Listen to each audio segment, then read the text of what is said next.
In order that all sentient beings may attain Buddhahood, from my heart I take refuge in the three jewels.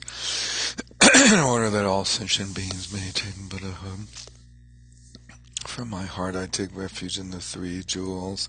In order that all sentient beings may attain Buddhahood, from my heart I take refuge in the three jewels. Whatever the virtues of the many fields of knowledge, all are steps on the path of omniscience. May these arise in the clear mirror of intellect. O Manjushri, please accomplish this.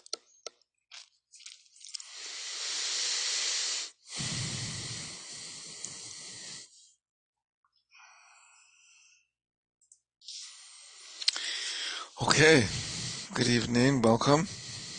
Class number 9 or 10, something like that. 10. So tonight we're at bottom of page 74, which is getting closer to the way to actually meditate. Closer and closer. Let's see what he's got to say tonight. So, the way those meditations generate the view. As stated, there are two types of self-entity to be negated. They are negated in order to reverse our fixation on and belief in the entities of percepts and perceivers as objectively real things. However, if ultimately we grasp at the entities of percepts and perceivers as empty, or cling to them as non-existent, that too is not right. Nagarjuna's fundamental treatise, or Nagarjuna says in his fundamental treatise, the victors teach emptiness as what brings definite release from all views. Those for whom emptiness is a view are said to be unable to accomplish anything. The discourse for Kashyapa. Somehow I think we did this. Does anyone have that feeling? We did. So where are we? You're on page 76. Thank you. Okay. Yeah. The fundamental treatise on the Uh, middle way teaches.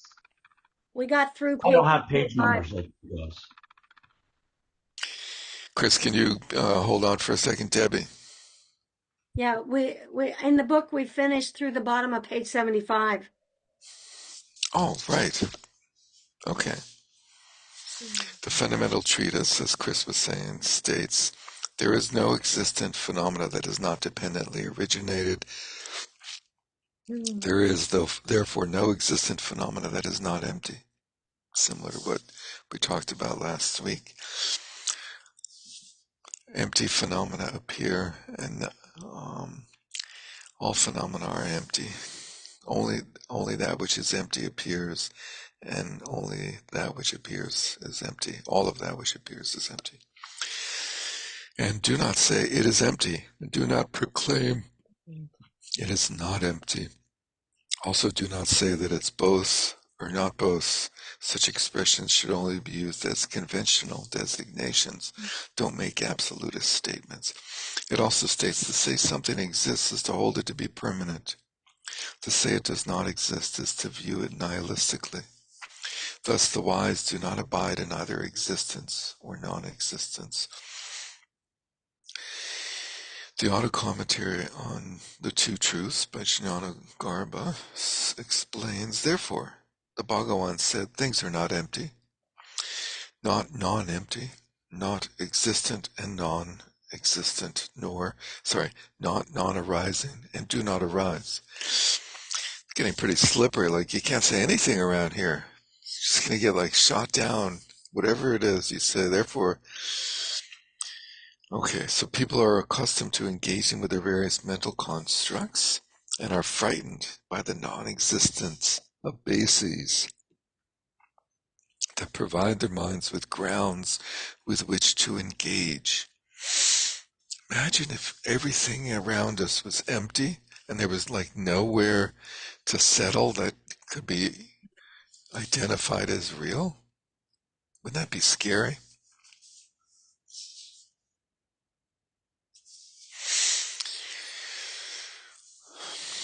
and are frightened by the non-existence of bases that provide their minds with grounds with which to engage. Our mind engages with grounds. That's all our mind does, such as perceived characteristics or reference points of some sort. By taking comfort in sources of perceived characteristics and so forth, they cling to existence or non-existence, emptiness, non-emptiness, and so forth, and bring ruins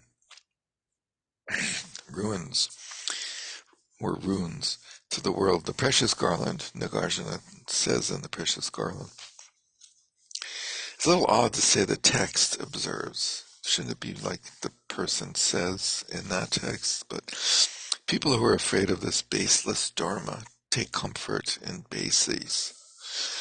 So even the dharma is baseless. Since they cling to existence and non-existence, the wise are ruined. The unwise are ruined. We may now ask, since the entities that are percepts and perceivers do not exist at all as entities, non-entities, or anything else, is this the Chittamatra's view of reflexive awareness, reflexive clarity? So we're saying that there's nothing but mind, nothing but the reflexive quality of knowing.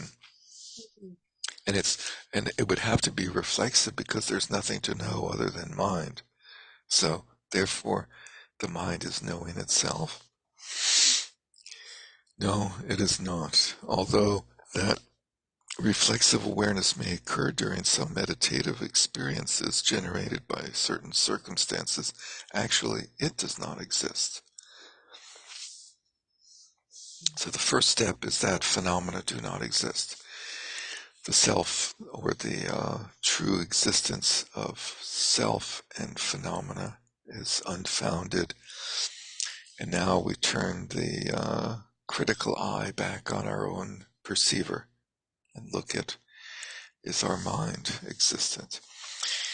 The Buddha in the Descent into Lanka Sutra explains, external entities are neither existent nor non-existent.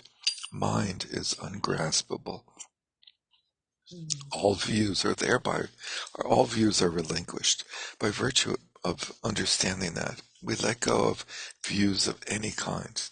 You can't hold any opinion. You can't hold any conceptual construct about the way things are. That is the characteristic of non-arising. That you can't say that anything actually arises. Nagarjuna, in his entrance to the Bodhisattva's way of life, no, that would be Shanti Davis, says, if cognition is never seen by anyone, it is pointless to speculate about whether it is illuminating or not. And he's talking about, there's a big argument in the Mahayana tradition about reflexive awareness, whether it exists or not. And some traditions say that's the way that we know everything, is because we have a sort of mechanical experience of our sense perceptions, and then we know those sense perceptions with the reflexive quality of mind. And then others say, well, that would go on ad infinitum. You would have to have a knower to know the knower, and so forth, if that were true. So there's these 2 points of view about the possibility of reflexive awareness. If cognition is never seen by anybody, which is an interesting statement, no one has ever seen the mind, which is sort of undermines our whole attempt to meditate on the nature of the mind, doesn't it? So we should remember that when we get back to that. It's pointless to speculate about whether mind is illuminating, whether it self-illuminates or not, illuminates itself or not, just as it would be to speculate about the beauty of a barren woman's child. Shantideva also says in that text, once neither entities nor non-entities remain before the mind, since there is no other form, there is then there is peace, free from reference point. That's how peace is defined in the Buddhist tradition, freedom from reference point. Not being attached or clinging or disturbed by the conceptual recognition of any characteristics. A summary of those points is found in Kamalashila's first Bhavanakrama stages of meditation. Thus it is that you should consider these three realms are only mind. These three realms are only mind. All there is mind. So the three realms, desire, form, and formless realms, are only mind. There's no real existent phenomena. So all there is perception of appearances. Therefore, all imagined phenomena are understood to be simply mind. Mind looking at itself, manifesting as if they were external phenomena. If you discern that, if you understand that, you discern the nature of all phenomena, that they are not separate from mind. So this is a big leap. Many of us are fine with Madhyamaka reasoning of non-existent, of truly existent phenomena, absence rather of truly existent phenomena. But then to say that everything is mind is a big leap. And the logic is that if there are no truly existent phenomena, and yet we still have perception, then all we can say is there's perception from some point of view. We're about to undermine that, I have a feeling as well. But if you discern that, you discern the nature of all phenomena, and thus you discern the essential nature of the mind. Analyze that mind as follows. Mind cannot possibly be real in an ultimate sense. That's a little bit odd. That sounds like a conclusion rather than like a analysis, which would, it seems to me, would be more like a question, but he's jumping to the conclusion maybe. How can the mind that apprehends forms and so forth, things which are of a false nature? So if we're seeing things that aren't there, then is that mind really there? How can the mind that apprehends forms and so forth, things which are of a false nature, and that itself appears as various images, be real? So how can that mind itself be real? Just as forms and so forth are false, so too is the mind false, since it does not exist apart from those forms and so forth. Just as forms and so forth are neither of the nature of a single unit, nor of the nature of a plurality, since they have various manifestations, mind is neither of the nature of a single unit, nor of the nature of a plurality, since it does not exist apart from those forms and so forth. And he's invoking the fundamental principle of consciousness or mind in the Buddhist tradition is that mind arises in response or in relationship to an object. And you can't have mind without an object. So he says,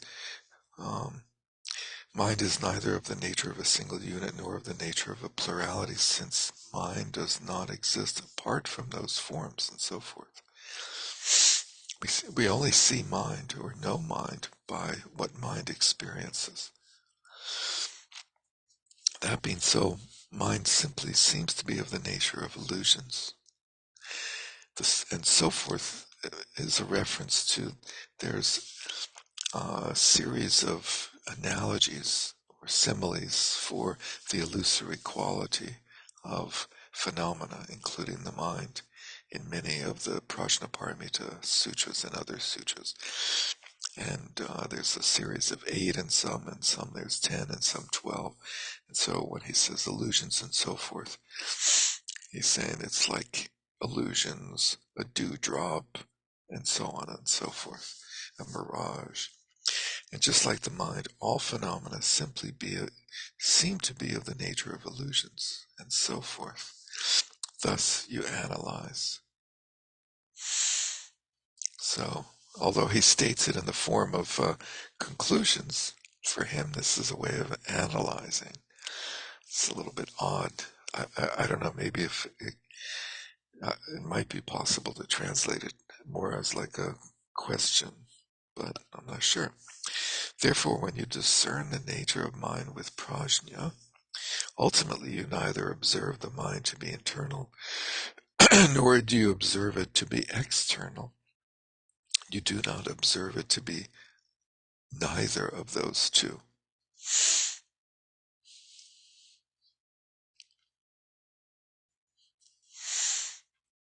You do not observe a past mind, a future mind, and not even a present mind. You can't observe the mind of the past, you can't observe the mind of the future, because one is gone and the other hasn't happened, and the mind of the present is ungraspable. Therefore, when you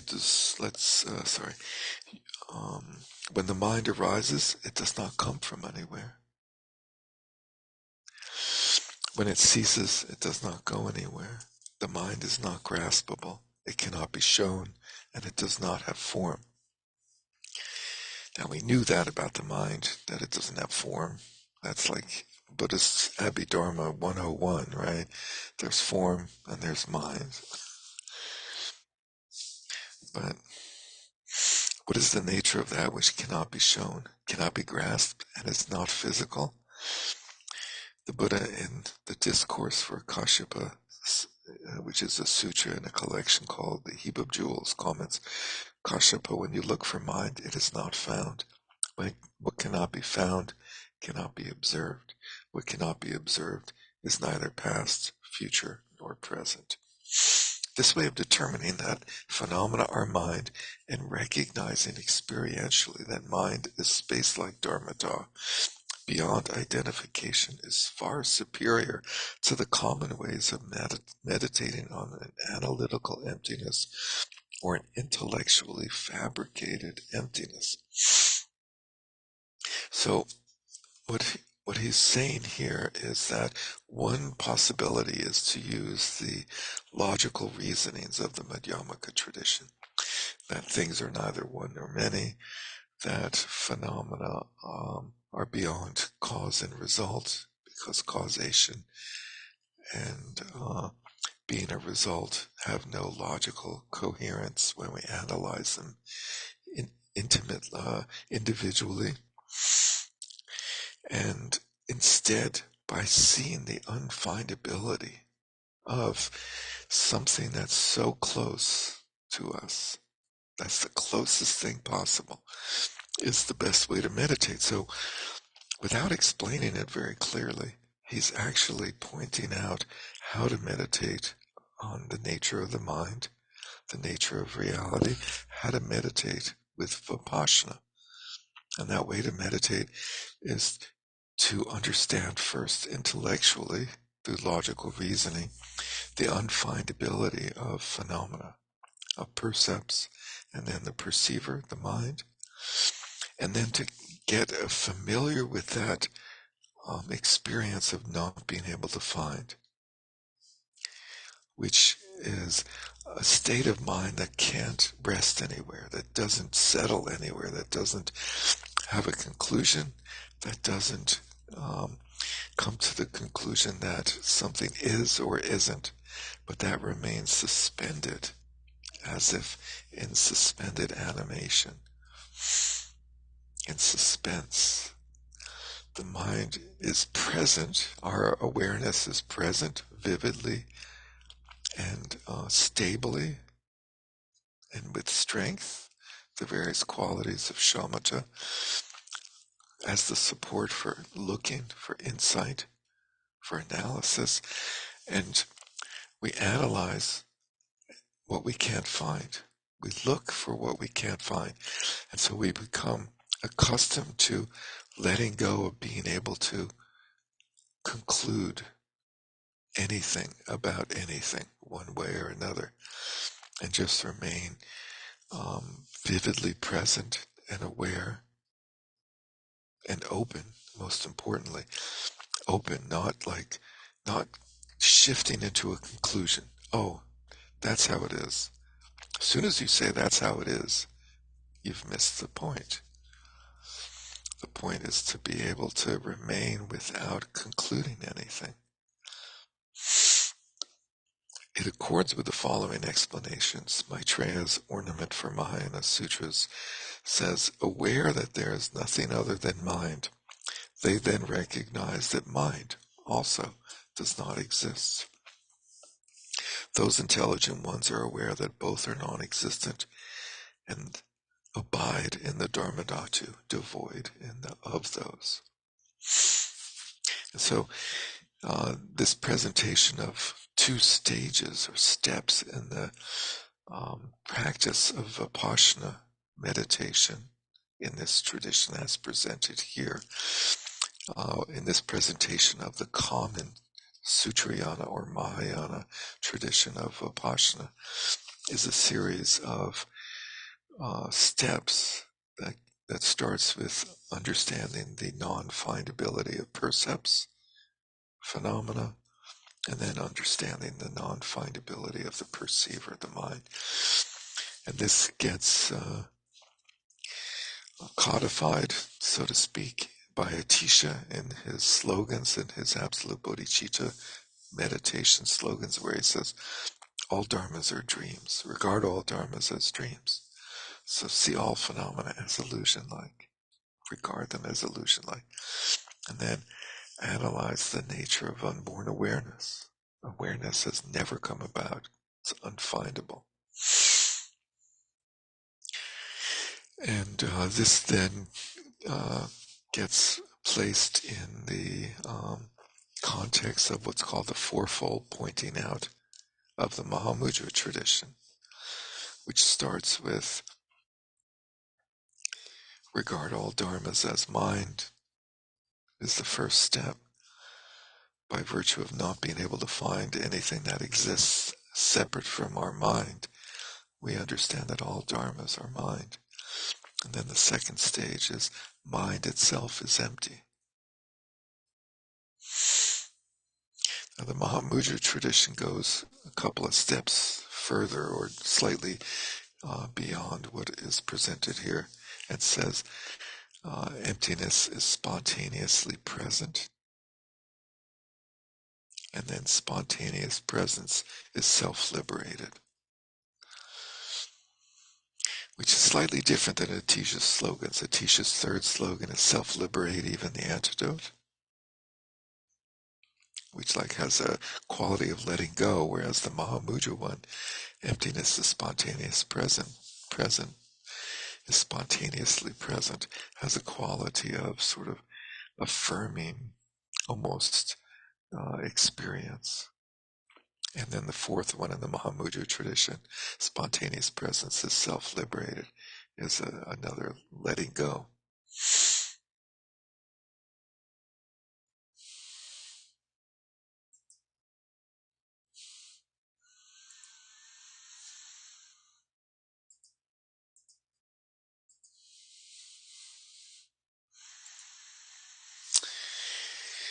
Let's see. Vasubandhu, his commentary on Maitreya's Ornament for Mahayana Sutras, says in that text, it says, he's referring to Maitreya's text, there is no object observed that is other than mind. The only thing we can ever experience is our mind. All phenomena are perceived by our sense faculties, and that's all we ever perceive is the consciousness of our sense faculties. By recognizing that, bodhisattvas comprehend deeply that mere mind, the word mere is a heavily significant word. It means not truly existent. Mind is also not existent, since there is no perceiving subject if there is no perceived object. Again, invoking that time-worn rule of Buddhist Abhidharma that mind only exists with an object. Aware that those two do not exist, bodhisattvas abide in the Dharma Dhatu, which has neither of those and is free from the characteristics of percepts and perceivers. In that way, bodhisattvas directly realize the Dharma Dhatu. The Dharma Dhatu is the realm of Dharma, the realm of ultimate nature of reality. That brings us to the specific explanation of the ways to meditate on that view, which has three parts, starting with identifying the correct view. As explained above, intellectually meditating upon anything, entities, non-entities, both of those, neither of those, and so forth, causes us to cling to the extremes of permanence or nihilism.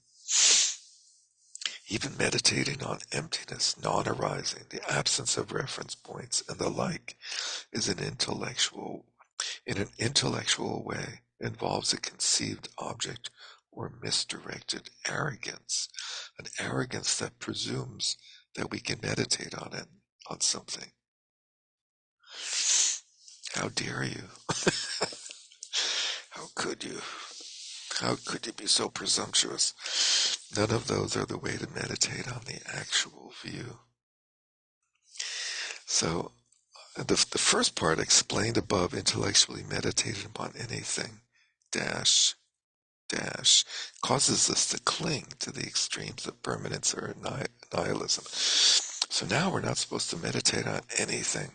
Earlier, it was like, it was helpful to maybe it was the difference is meditate. Outside of meditation, we analyze. We go through the stages of prajna, study, contemplate. We have to know our dharmas. We have to understand how dharmas exist, what their nature is, and how they function, how they interact interdependently and so forth, and permanently. And then in meditation, we meditate on non-entityness, non-presumption, not presuming that there's anything to meditate upon. In that case, we may ask, what is it? Is it possible that we can identify the actual view through analytical resting using the reasonings explained in the scriptural tradition? So the reasonings explained in the scriptural tradition are the ones we've seen before, I think last week, the Madhyamaka reasonings of phenomena which must be either single or multiple, and yet you can't find anything that is actually unitary, because everything has parts. And then phenomena, cause and effect, don't actually function because cause and effect never meet. And to say that something is a result is to propose that something came out of nothing. First there were some causes, and then suddenly there's an additional player. There's like another thing. How did that appear? A result. Something never comes out of nothing. So it is possible that we identify the actual view through analytical resting using the reasonings explained in the scriptural tradition. It is also possible to do this by cutting through misinterpretations. And misinterpretations are usually of two types. Superimposition means presuming more than there is. Superimposition, we place something above. We inflate. We think that phenomena exist. And denial is the opposite, is undercutting and saying there's nothing. So those are two extreme ways of viewing the situation. It is also possible to do this, meaning bringing the view into meditation By cutting through misinterpretations, superimpositions, and denial using the meditation techniques explained in the esoteric traditions. So the tantric traditions, the various tantric traditions, which are generally summed up into the phases of the development practices, development stage or creation stage practices that involve visualizing deities, visualizing beings, visualizing places and so forth, or syllables, and then the completion stage practice that dissolves everything into fundamental, natural emptiness.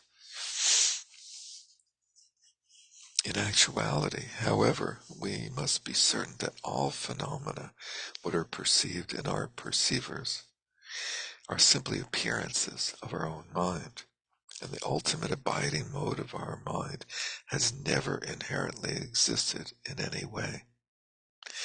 We can't find anything that isn't our mind because we can't touch it, we can't reach it, we can't identify anything beyond our mind. All we can experience is what's in our mind.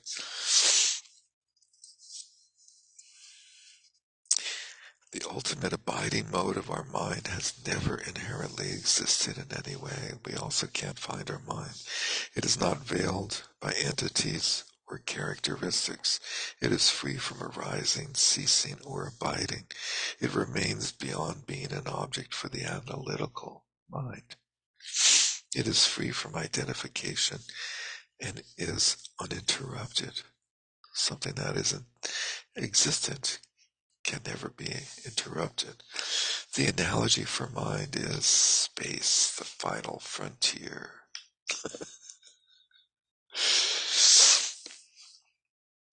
However, as beginners, thank you very much for recognizing that the correct view is to recognize and determine both our illusion-like experiences and our discernments with subtle mindfulness awareness within our meditative experience. So within our meditative experience, which is founded on the two faculties of mindfulness, focused attention, and awareness, alertness. Although Elizabeth uses the term alertness usually. I'm curious. Mindfulness, awareness, interesting. Within our meditative experience. So using mindfulness and awareness in our meditation to recognize and determine the illusion-like experience and the illusion-like quality of our experiences. Not letting those remain simply as objects of theoretical understanding. So normally we think, oh, I breathe, I'm a sentient being, I breathe, I have a body, the body breathes, so I'm meditating on the breath. And we've made all sorts of assumptions there about I and the breath and the ability to have a dualistic relationship between subject and object and so forth. And so with our subtle mindfulness awareness within that experience, we recognize and determine both the illusion-like quality of the body and the breath and the mind and our discernment, our experience of those phenomena, not letting them remain as objects of theoretical understanding, not presuming that our habitual propensities are correct. The Buddha in the Sutra on Not Moving from Dharmata, what a great name, not moving, observes phenomena inherently do not arise, innately do not abide, are free from the extremes of actions and deeds, and are beyond being conceptual and non-conceptual objects. So now we enter into a series of quotes about the unfindable, about the unnameable, about the ungraspable quality of reality of all phenomena and perceivers. The verses that summarize the Prajnaparamita Sutras, which is the early Prajnaparamita Sutra, attributed to the Buddha Sanjayagata.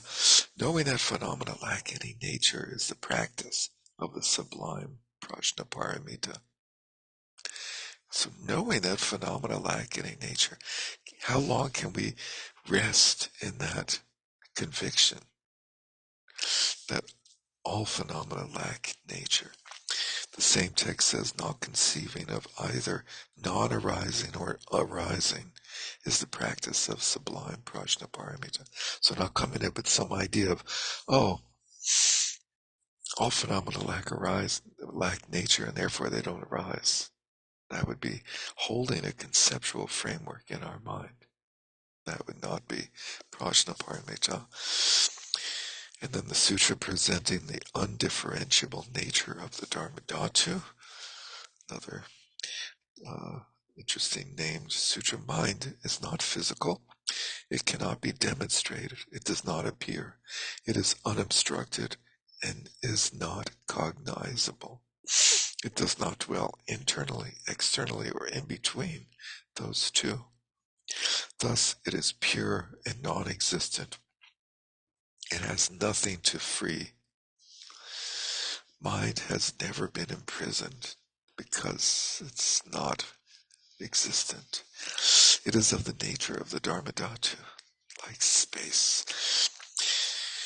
The text praises to the mother says, I couldn't find that one. Praises to the mother. I don't think I was able to find that one. That's like a famous, very popular text on Mother's Day. So you should try to find that by Mother's Day. Prajnaparamita, inexpressible through speech or thought. There was a footnote about this. It's quoted as various sources, and the ultimate source is a little unfindable, but it's a very famous phrase, and it appears in the Sadhana of Vajrayogini, which It says here that students practice. it's also called Praises of Prajnaparamita, Yeah, but you still couldn't find it? I think that one is findable. Thank you. I think that's what this is referring to, according Thank you. to The 396. footnote, yeah. It says it's by Nagarjuna or Rahula Bhadra. Why do you do that? The fundamental treatise by Nagarjuna says, not relinquished, not attained, not annihilated, not permanent, not ceased, not arisen. This is nirvana. The exalted Lord, which is a great epithet for Atisha, explains, it is profound and free from elaborations. What is luminous and unconditioned, talking about the mind, is unborn, unceasing, primordial purity, never stained by the kleshas, never stained by ignorance, never experienced suffering. The Dharmadhatu, natural nirvana, is without center or end, without middle or extreme, center or fringe. It is seen by the sharp eyes of the intellect, free from concepts, not blurred by dullness or agitation.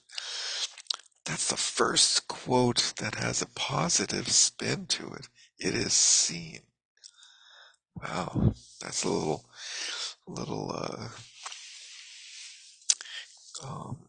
radical. He also says it is explained that prajna is knowing the emptiness of nature in the context of realizing the non-arising of skandhas, dhatus, and ayatanas. Knowing the emptiness of nature, so emptiness of self-nature, presumably, in the context of experiencing or understanding, realizing that all phenomena, which can be summed up as skandhas or dhatus or ayatanas, are not arising. Okay, finally, the way that view is cultivated in meditative experience, equipoise. Generally speaking, meditation is to be undistracted from the view. So if you don't understand the view, then meditation's going to be a little tricky. Rest naturally, settled in the view. That was just explained. Rest naturally, settled in the view. Naturally, meaning with an uncontrived quality, without intellectual, speculative mind operating.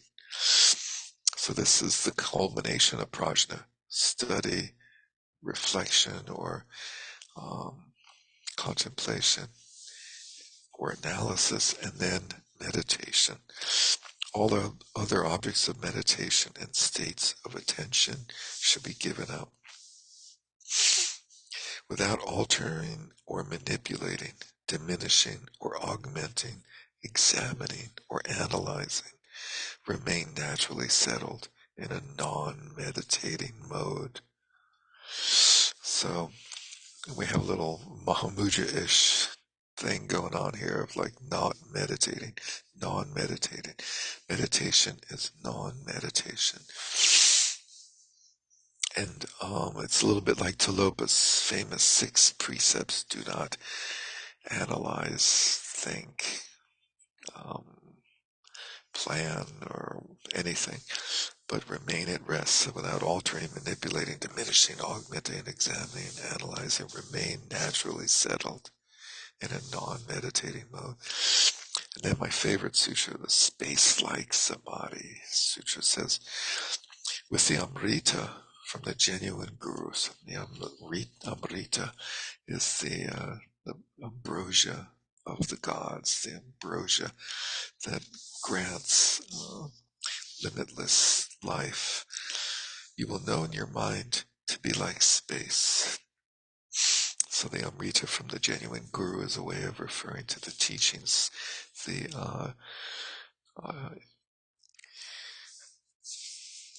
ear whisper teachings, the teachings that one gets directly from a genuine guru. And through those you will know your mind to be like space. To not waver from that state is taught to be samadhi. The Sutra of Genuine Samadhi states, in Dharmata, just as it is, so rests mind that is just like it. Mind and Dharmata are one and the same non-entity. Experience unhindered by words dawns. I don't know who's experiencing it, but it's a non-verbal experience beyond words. That is called samadhi. In the inexpressible dharmata, so dharmata is similar to dharma dhatu. Dharmata is the nature of the nature of true phenomena, or the true nature of phenomena. And dharma dhatu is the element of dharma dhatu. It's the realm of true nature. So rests mind that is just like it. In the inexpressible dharmata, so rests mind that is just like it. So mind rests in itself, which is dharmata.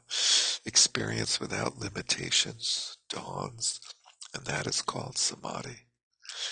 The Prajnaparamita in 700 lines, so there's many, many versions of Prajnaparamita sutras, explains not adopting, not holding, not rejecting any phenomena is Prajnaparamita meditation. Not contemplating and not observing anything is Prajnaparamita meditation. The one in 8,000 lines says to meditate on Prajnaparamita means not meditating on any phenomena. It also says to meditate on Prajnaparamita is to meditate upon space.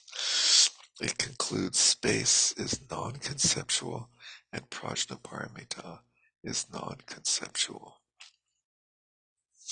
The Sutra of Precious Space and Maitreya remark. An interesting implication is that Maitreya has either quoted this sutra or somehow made the same statement.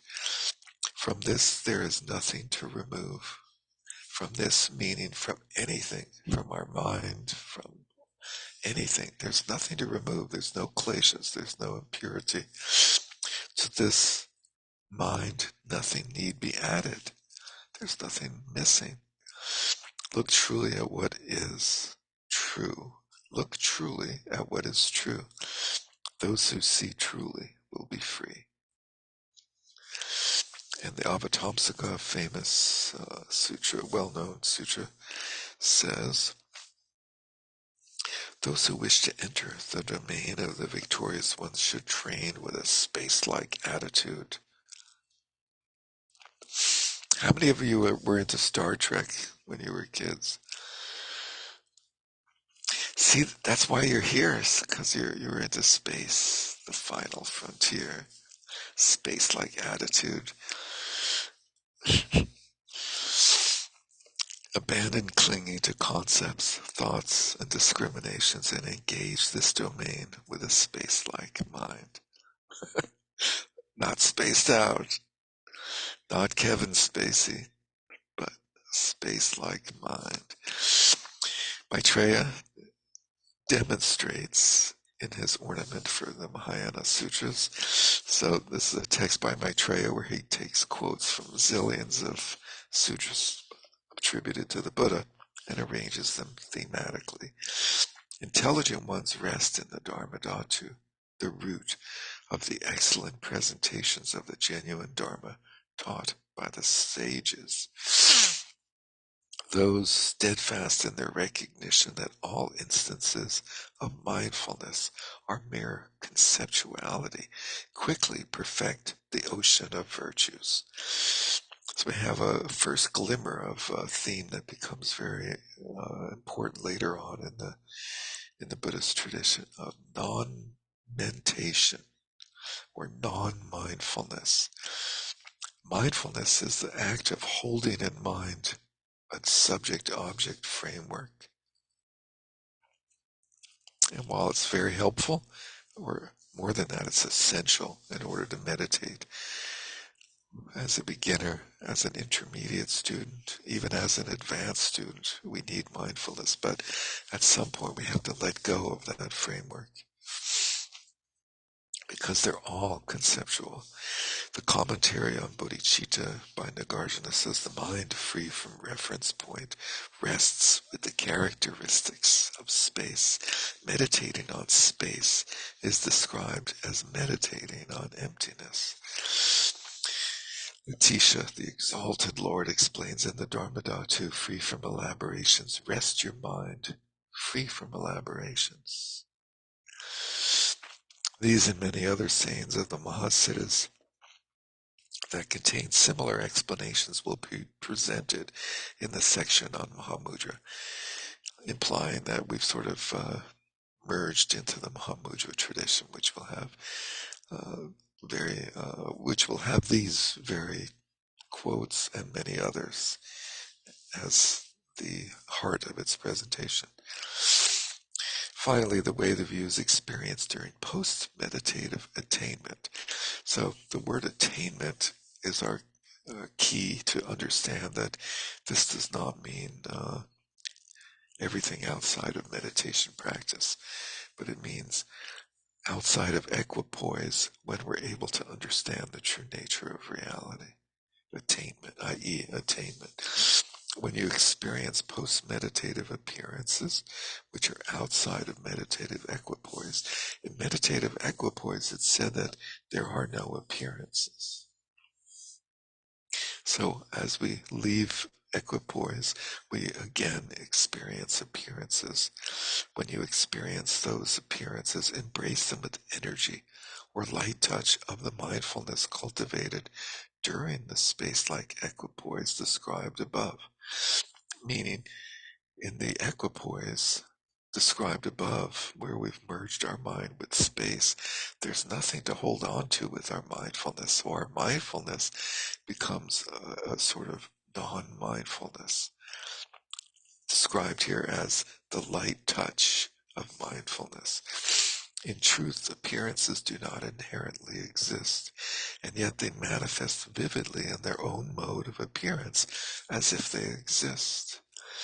So all these appearances continuously manifest in their own mode, in the way that appearances are known to manifest, with seeming adherence to cause and effect, and so forth.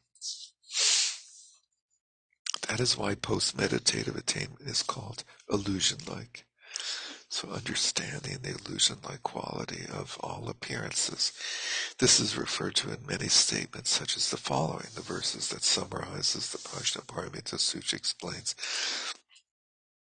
Those who know the five skandhas to be like illusions, and don't take illusions to be one thing and skandhas to be another, as if skandhas were not also illusions, because they are free from the myriad discriminations and experience peace. That is the practice of the sublime Prajnaparamita. That was one of the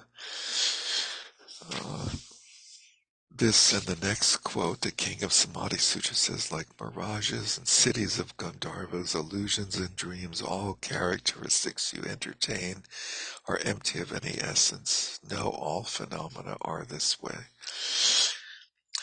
After Trungpa Rinpoche died, a gentleman, an amazing teacher named Khenpo Tsultrim Gyaltso Rinpoche, who was a sort of mind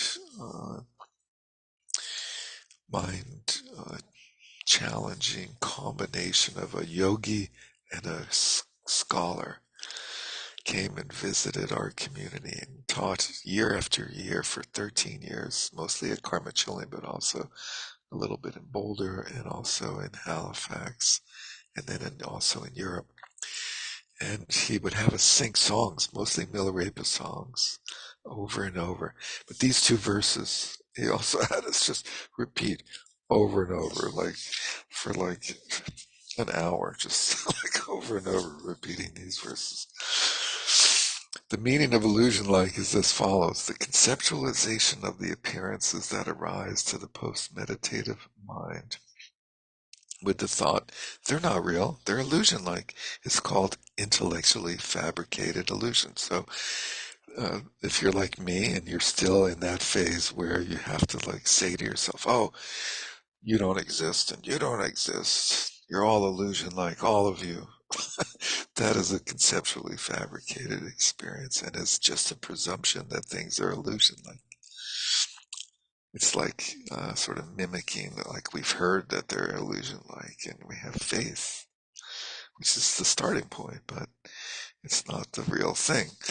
While that may be useful in some phases, So he's saying this may be useful initially in our practice and for quite some time. This way of viewing our reality to lessen attachment and to shift the habit pattern of fixation on things as being real. It is not the point of meditating on all phenomena as being illusion-like. So, as long as we're holding a conceptual framework in mind, even if it's the right one, then it's not the true meditation. In that case, we may wonder, how is it done? Please tell me. The horses and elephants that illusionists conjure up can serve as an analogy. And so again, I think we talked about this, how in India and in particular, there were magicians who were very skilled in creating illusory images. Although they have never had the nature or essence of horses and elephants, they undeniably appear as horses and elephants. The perception of the way they appear is the same for both the audience and the illusionist, but in terms of the understanding of the way they actually are, there is one difference.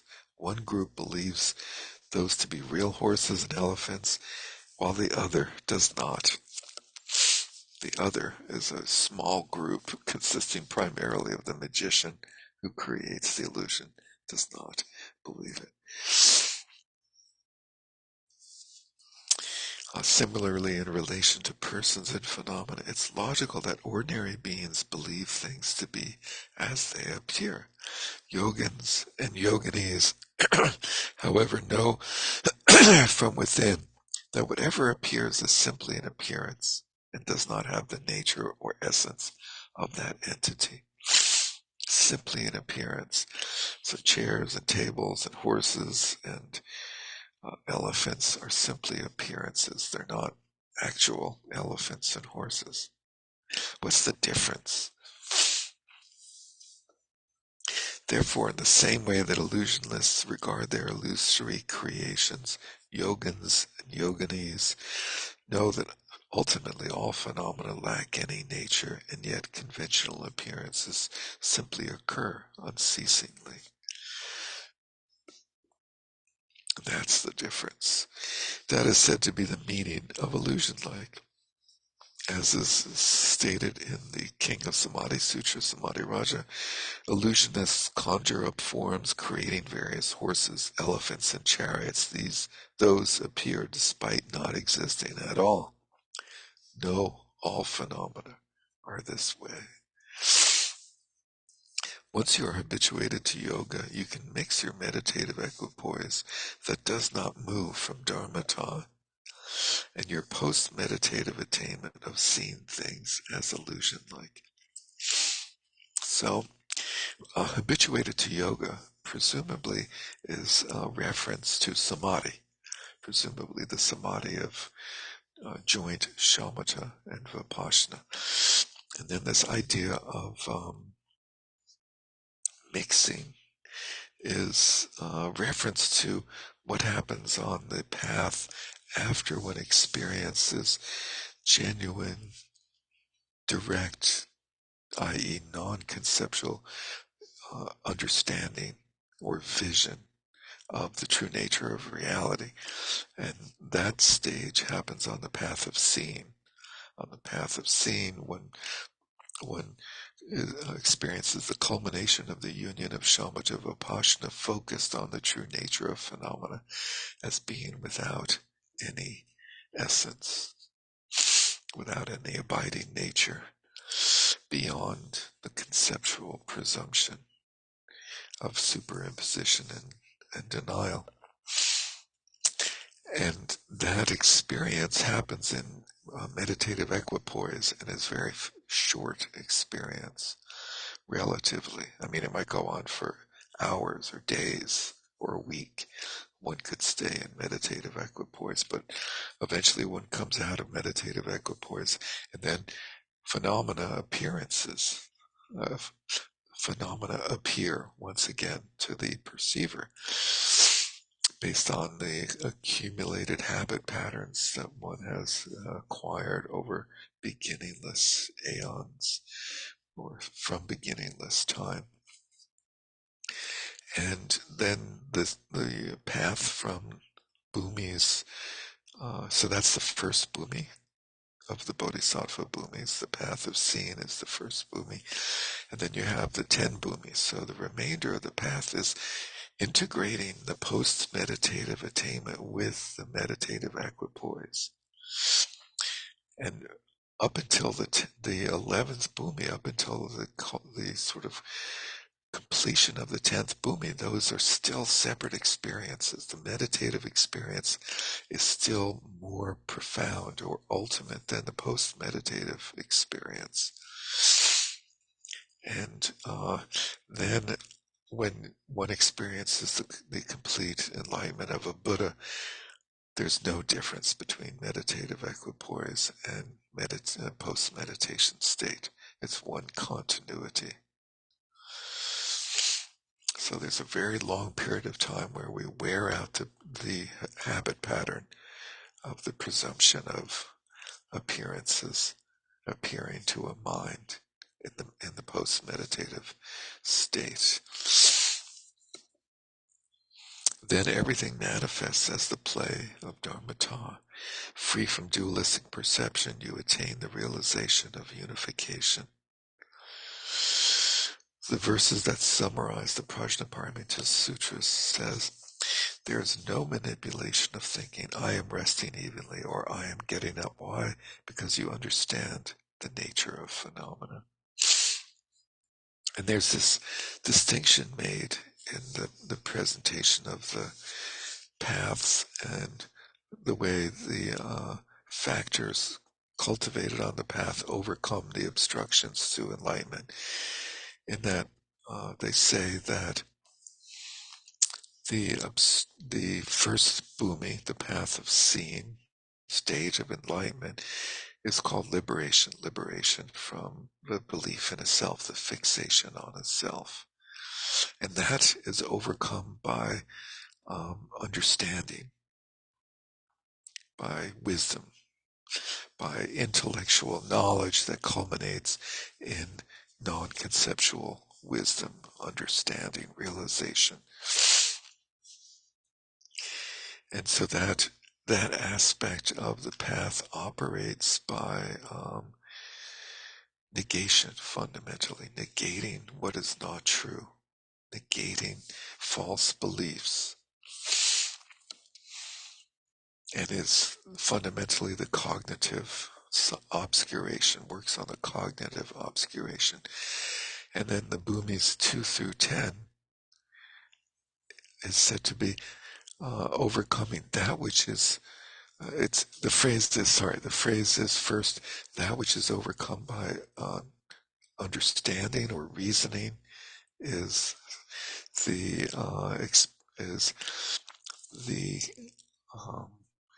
ignorance that keeps one from experiencing the path of seeing, that which is overcome by reasoning. And then that which is overcome by the path is the habit tendencies, the habitual tendencies of continuing to experience dualistic, to experience dualistically. That there's appearances appearing to a mind, phenomena appearing to a perceiver, percepts appearing to a perceiver, is said to be overcome by the path, just by continuing application of wearing away the habit patterns. The habit patterns have been accumulated and acquired for so long that they're incredibly deeply ingrained. And there's this way of dividing the path of the 10 bhumis into two parts. There's bhumis 1 through 8 or 2 through 8 that are called the impure bhumis, where one is actually still subtly accumulating further habit tendencies, habitual tendencies to experience dualistically in the non-meditative equipoise post-attainment state. One continues to experience appearances to a perceiver. And then at the point of accomplishing the 8th bhumi, one then goes on to what are called the pure bhumis, where one is no longer accumulating any further subtle tendencies, but continues only unwinds those tendencies, lets go of those tendencies for the remaining bhumis. And that process is said to be very long. So when they look at the length of time of the path in the Mahayana tradition, they say that it takes 3 incalculable aeons.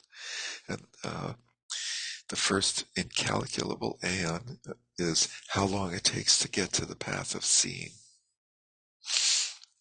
And then the second incalculable aeon is to go from the second bhumi, or to go from the path of seeing, the first bhumi, to the 8th bhumi.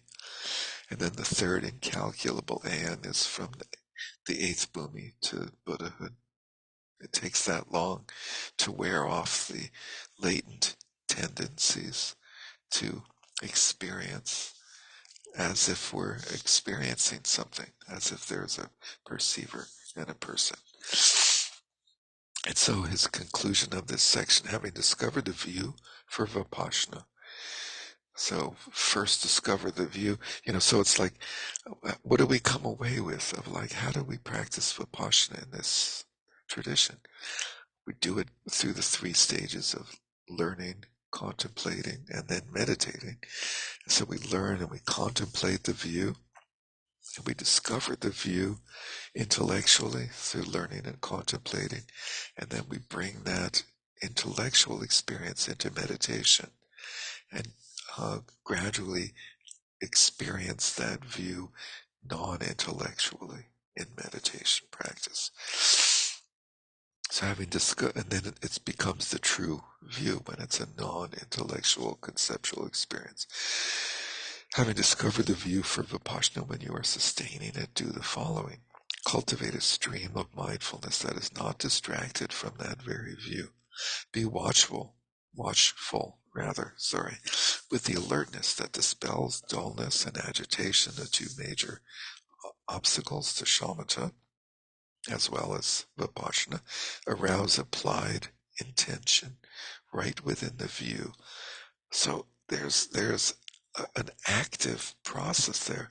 Arouse applied intention within the view, free from dullness and agitation, which is something that wasn't quite described earlier in this chapter, but like give rise to this intention to understand the nature of the view, or bring the view into experience and meditation. Rouse that intention. Rely on equanimity. So that rousing is either a very subtle experience or a short-lived experience, because it has to become equanimous, if that's a word, I don't know. It has to have the nature of equanimity, such that your mind does not apply itself to anything other than that view. With all of those, employ the 4 types of attention, which is a scheme described in the shamatha section, beginning with forceful attention, and then interrupted attention, and then uninterrupted, and then spontaneous attention, which is a description of our ability to be connected with being present, being with the object. First, it's a forced situation, and gradually we succeed a little bit, and then gradually succeed more, and then finally it becomes a spontaneous experience. With all of those, employ the 4 types of attention. The attention that is tightly focused on the rest, being aware that they apply equally to shamatha and vipassana.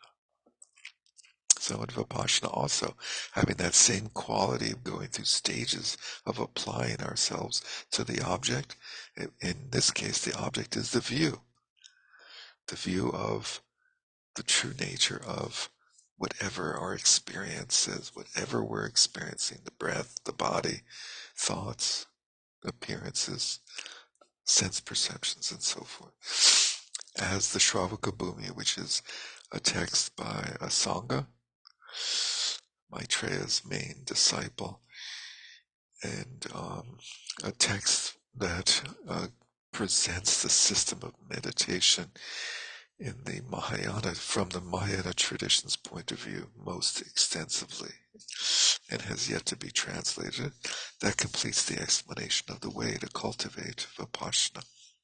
So in the last class, I'll pull together other versions, other presentations or explanations of the 3 main schemes for Vipassana that were presented.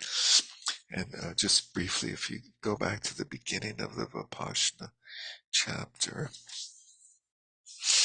on page 63, it says, broadly speaking, there are 3 types of Vipassana. And then it says mundane Vipassana, a lesser type of supermundane Vipassana, and a Mahayana, or greater supermundane Vipassana. The first is Vipassana that focuses on the aspects of calmness and coarseness of one's absorption state. The middle is the Vipassana that focuses on the 4 truths, with an emphasis on the refutation of the self of a person's. And the latter is the Vipassana to be cultivated here, and as we know, it is focused on the refutation of a self of phenomena, or entity of all phenomena.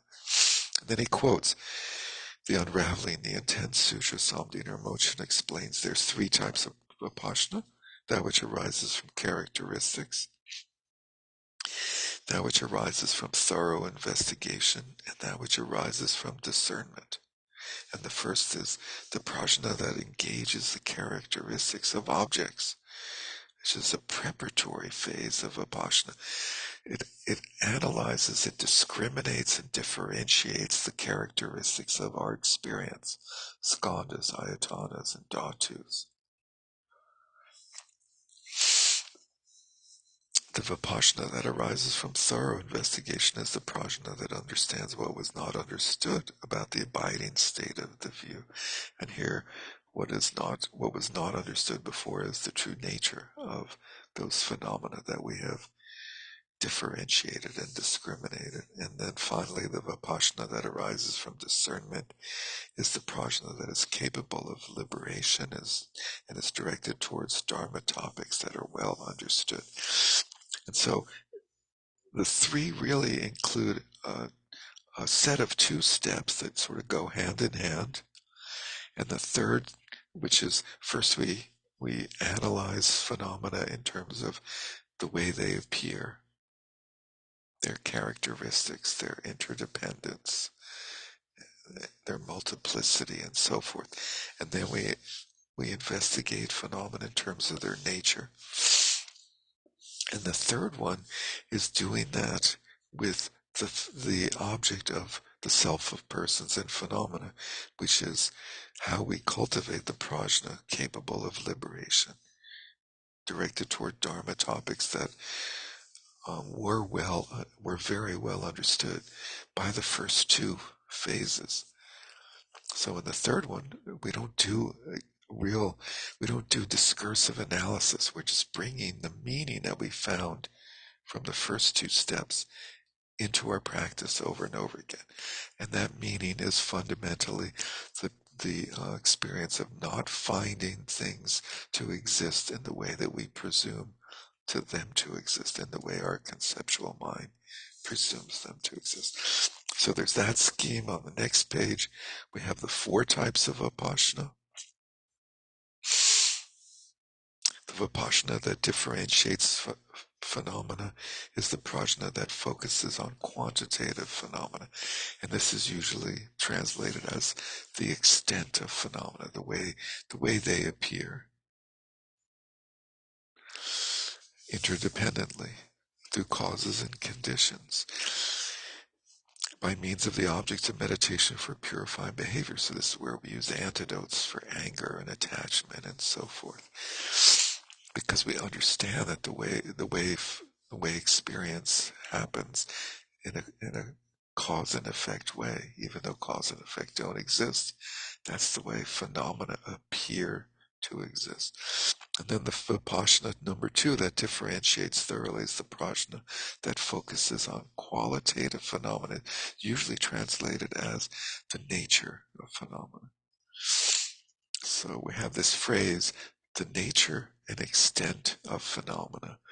The nature being the way phenomena are, i.e. empty, and the extent being the way they manifest, the way they appear as appearances.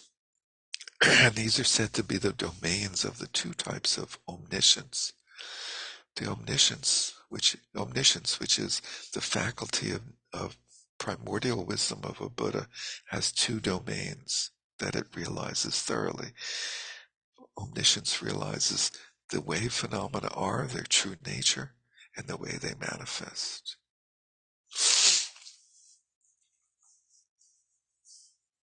And then the third one discerns completely. It's the prajna that differentiates coarse, qualitative, and quantitative objects by means of apprehending characteristics by conceptuality. So 3 and 4 are in other places described as subtle versions of 1 and 2. That basically 1 and 2 are introductory or coarse meditations on the extent and nature of phenomena, and 3 and 4 are the more advanced stages of subtlety of those. The 4th one, the prajna that correctly differentiates subtle qualitative and quantitative objects. So correctly differentiates or understands or investigates the nature and extent in a subtle manner, profoundly.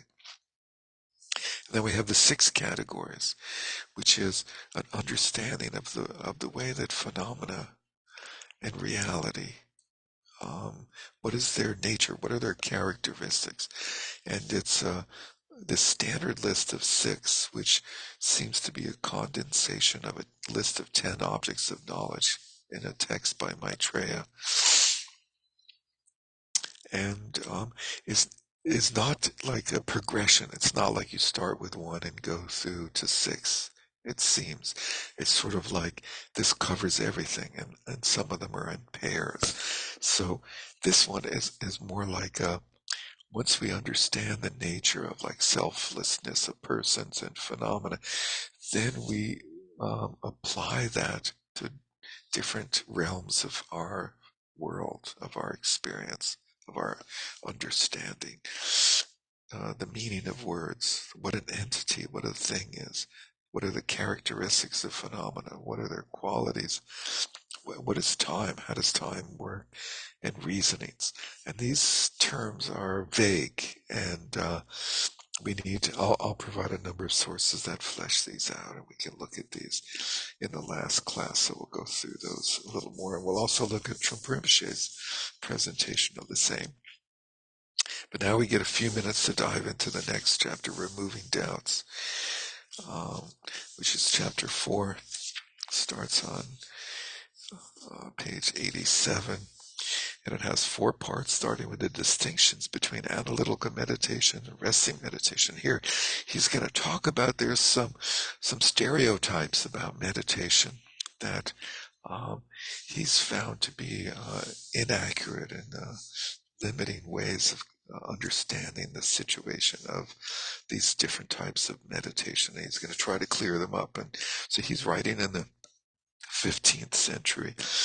And if you're in the world of Shambhala or Trungpa Rinpoche, you will have seen him make reference to these types of meditation, resting meditation and analytical meditation. And he presents a clear preference for resting meditation and sort of disses the analytical meditation in one place. However, he then goes on in other talks to present analytical meditation.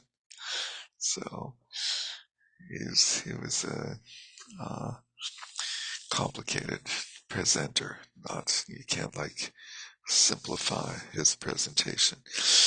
Something that the meditation of Panditas are scholars, professors, is only analytical meditation, and that the meditation of Kusalis Kusalis are yogis, is only resting meditation. Similarly, others think that the only thing scholars ever do is all day long they analyze in the context of study and reflection based on the scriptural systems, and the only thing that Kusalis do is rest in equipoise, referring to esoteric instructions all day long. This is not how it is. Scholars need the resting meditation of remaining in equipoise with the object of meditation, and Kusalis need the analytical meditation that cuts through misinterpretations, superimpositions, and denials in the context of the view. In the context of the view, those who don't use both analysis and resting will have difficulty discovering the true object of meditation, because the view that is sought through critical investigation alone is an intellectually created view, and the view that only involves resting stays at the level of a mental experience. That sentence is a very important sentence.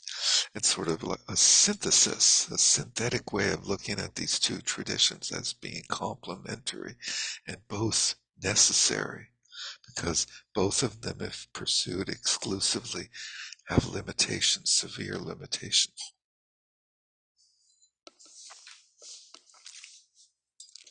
We may wonder, how are analytical meditation and resting meditation defined? What are their differences? The terms analytical and resting are designated from their perspective of what they emphasize. They're, so he's saying they're not like exclusive categories where there's a hard line between them. It's a matter of emphasis. Like within the tradition of resting style meditation, there's an emphasis on direct experience, and within the system of the Panditas, there's an emphasis on study, but not to the exclusion, neither to the exclusion of the other. Analytical meditation refers to the meditative process that uses inferential cognition as its path, meaning intellectual analysis, inferential cognition, and primarily determines the view by relying on critical investigation using scriptures and reasonings. Resting meditation, on the other hand, refers to the meditative process that uses direct cognition as its path and primarily determines the view through remaining in equipoise with suchness. The former is the meditation process that is based on the texts of the noble Asanga and the protector Nagarjuna. So he's saying both of the two, what are known as the two chariots of the Mahayana tradition, Nagarjuna and Asanga, both of them present a system that is focused on analytical meditation, or emphasizes, I should say. The latter, the resting meditation, is the meditative process transmitted from the great Brahman, Saraha. He was of the Brahman class, and that's how he's referred to. His main student, the Lord Shawaripa, and others, in which remaining in equipoise with the actual abiding state is emphasized. The view that is discovered through either approach must be the same in terms of the abiding state, emptiness.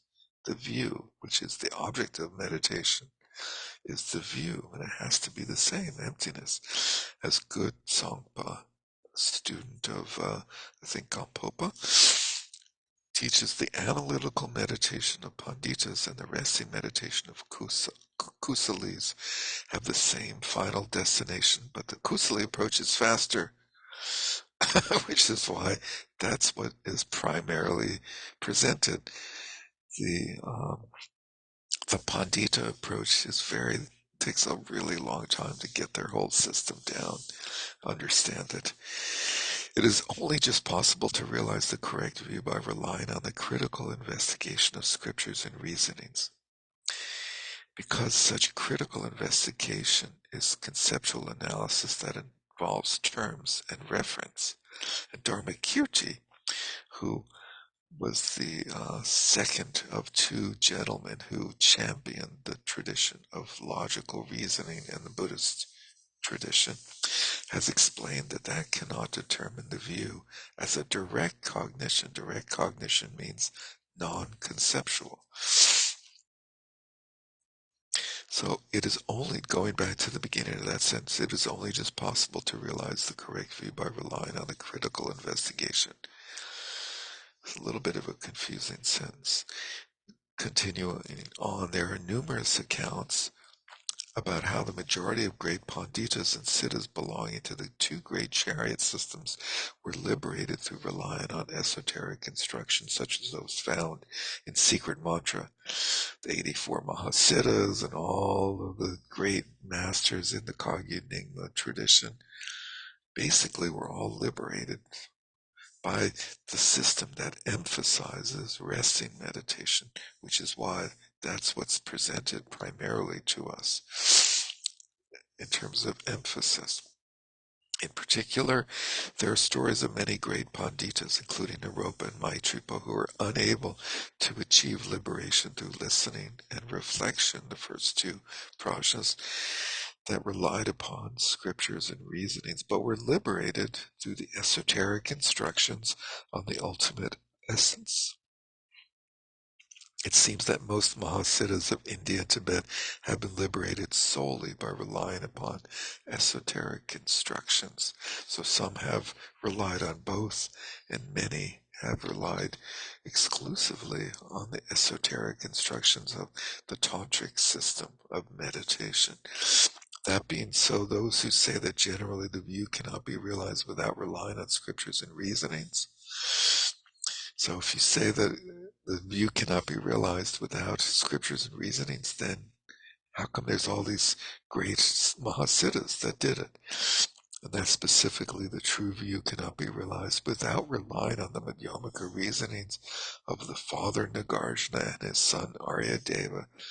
So those two are affectionately referred to as father and son, are simply espousing their own idiosyncratic ideas. It's sort of absurd to say that, because then anybody born beforehand can't have ascertained the view and attained liberation. Sort of like what goes on in the Christian tradition of where they say that anybody born between Jesus, the best they can do is purgatory, right? Because you can only achieve heaven by accepting Jesus. And if you never knew about Jesus, then sorry, Charlie. They are quite wrong.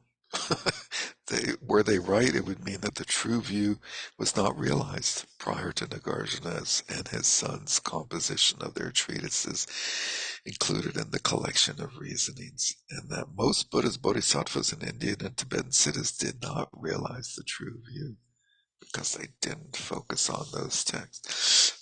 Furthermore, broadly speaking, if we look at this from the perspective of the use of the terms analysis and resting, meditations that involve critical investigation must be considered analytical meditation, and meditations during which we settle into the natural state and rest must be resting meditations. Other meanings of the words analysis and resting would be difficult to explain or justify because that's what they're called, analysis and resting. That being so, all meditations involving intelligent critical investigation, beginning with the meditation on the difficulties of acquiring the leisures and opportunities, i.e. precious human birth. The first of the four reminders in the tantric or esoteric tradition, up through determining the two absences of self-entity of persons and phenomena, must be analytical meditation. All types of resting, evenly on the object of meditation, that is the subject of analysis with one point in mindfulness and alertness, must be resting meditation. So he's showing the absurdity of a classification that takes a simplistic approach, I believe.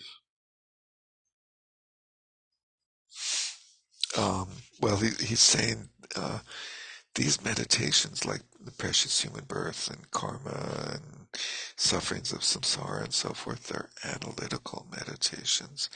And then shamatha, resting the mind on the object, is a resting meditation, has that aspect of it. But it can also be a vipassana meditation where you rest the mind on the view, and that can be a resting meditation.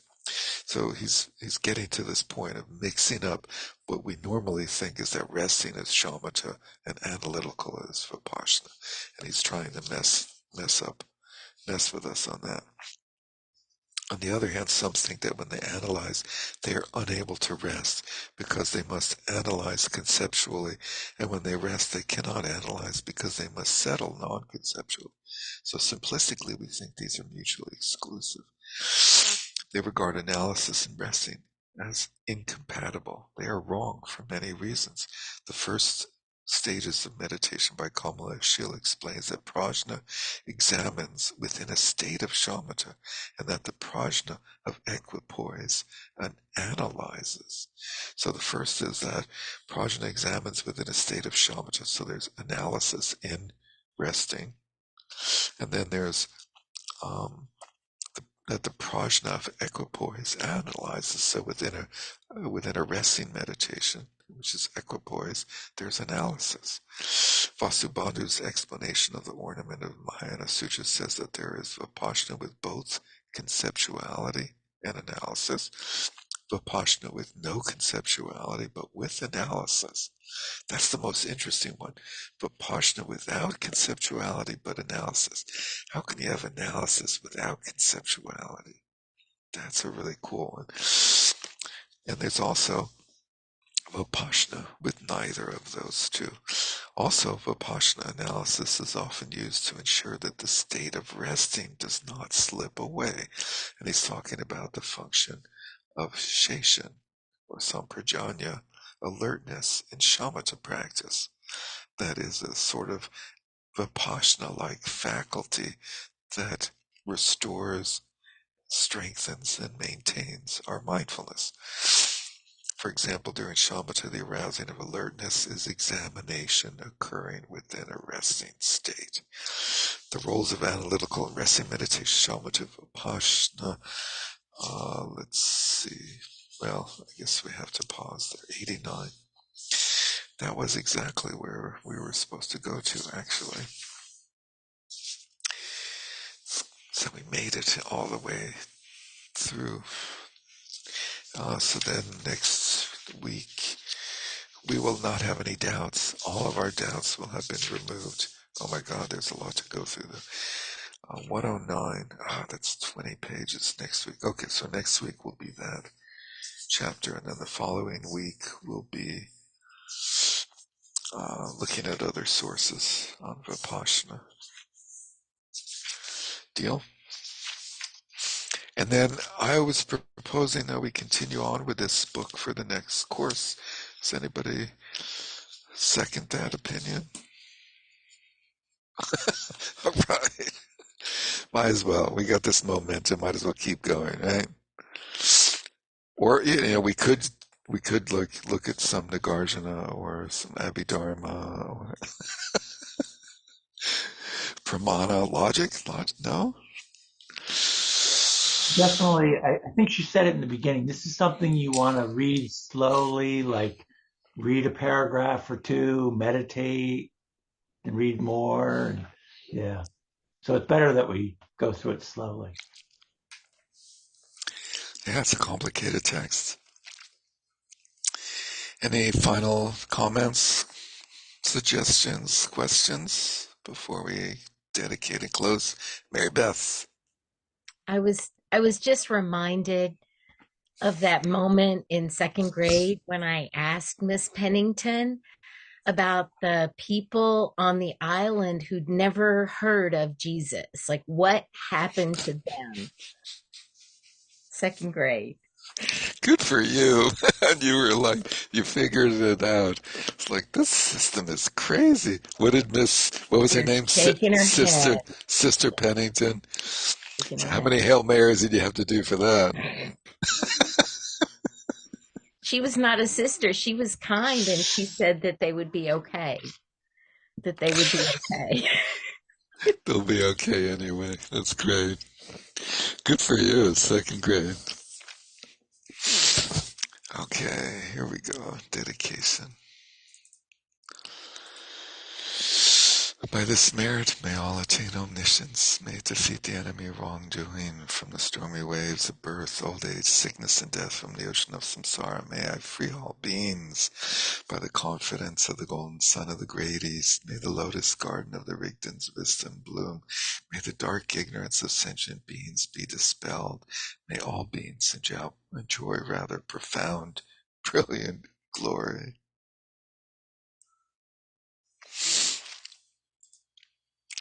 Thank you, everyone. Nice to see you, or at least see your names, some of you.